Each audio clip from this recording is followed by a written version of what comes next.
Just to give a brief synopsis, I assume most people probably haven't seen this movie. It's kind of under the radar. I was a little familiar with it. I remember when it came out, it was the exact type of movie my parents were always hyped to see. If it involved Alan Mirren and French cooking, they were always going to be there.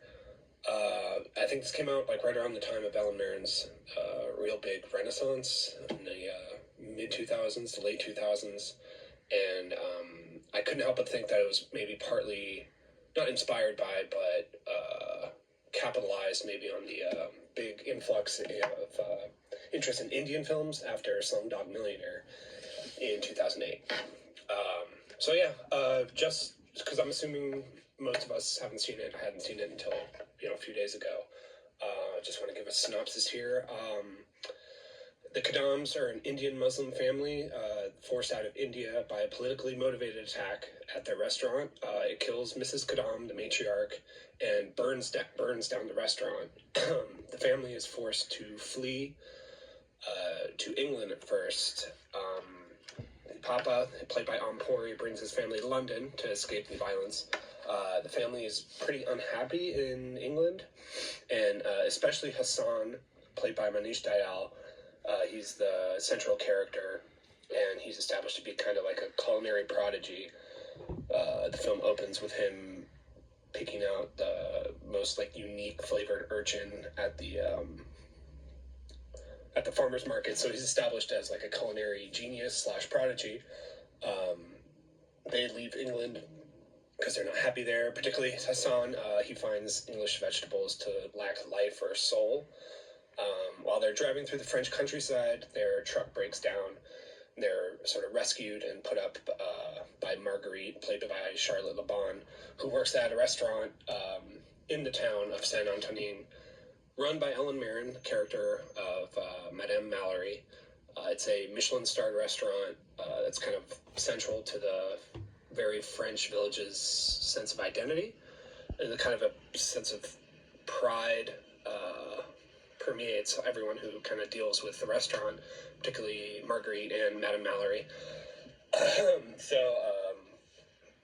The Kadams are restaurateurs, so they open up a restaurant in town directly across the street from Madame Mallory's let's see if I'm pronouncing this right, Les Salles Pluelles, which translates to the Weeping Willow. It's a relatively famous restaurant. Like I said, it has a Michelin star, and it's kind of the pride of the village. And the rest of the movie just kind of deals with the culture clash of the Indian family establishing their restaurant in a kind of more uptight, proudly French tradition, and the clash between European sensibilities and Indian sensibilities, mostly personified by Madame Mallory, who kind of serves as the antagonist for most of the plot.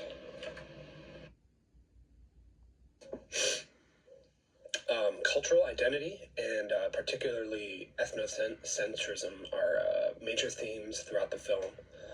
The drama kind of results from the two vastly different cultural identities put into conflict with each other, and like the values, the norms, and the practices that each culture holds kind of being faced with something vastly different. Cultural norms and problems arising from the mixture of these different cultures, norms, and practices are examined pretty frequently throughout the film. The first really big example that stood out to me is when the Kadam family first enters the French village of Saint-Antonin.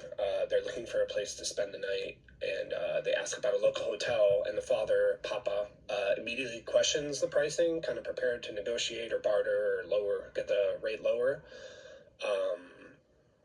Papa's bartering mortifies the rest of his family, immediately. They're embarrassed that he's mentioning this in front of their French host, and he's, to them, he's violating the European or Western norms, even though he's upholding the norms of his culture.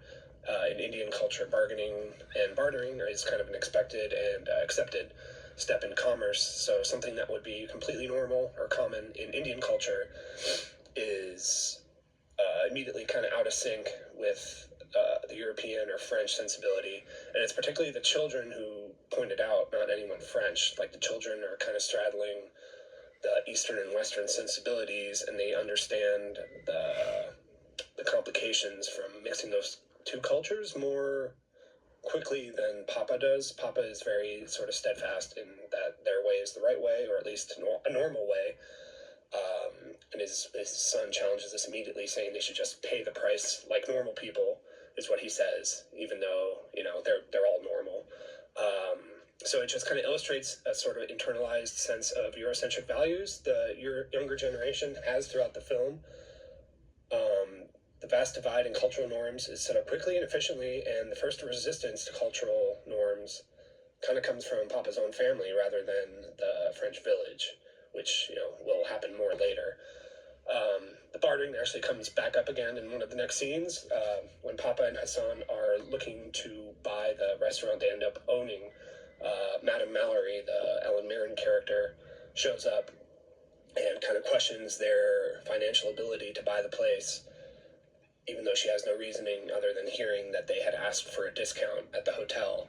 Papa had gone behind his kid's back and he asked for a discount at the hotel, which they don't show, but I guess Mallory hears about it and just kind of assumes that this Indian family doesn't have any money because they're looking for a discount, even though they have plenty of money, and the dad just says he's thrifty, and it's kind of dumb to just fritter money away for no reason.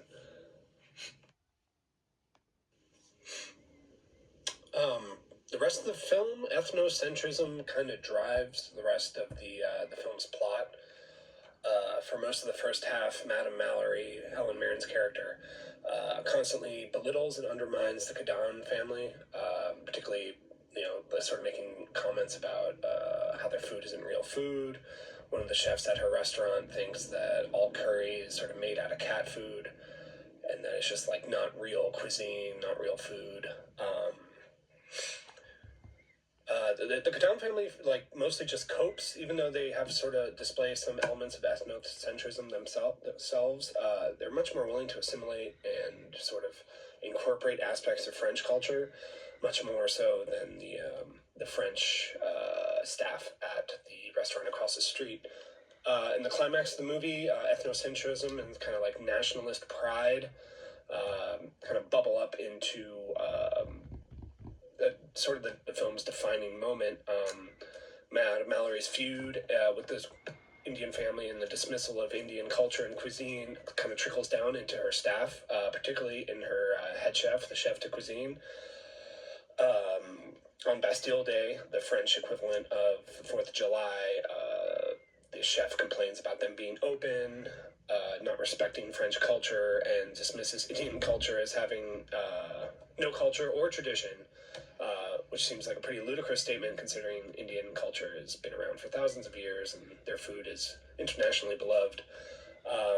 So in a blend of aggressive ethnocentrism with prejudice specifically, Chef really escalates the feud from kind of a Cold War into an actual racist nationalist pride moment when he spray paints France for the French onto the restaurant's wall and enlists a bunch of goons to try and burn the restaurant, the Maison Mumbai, down.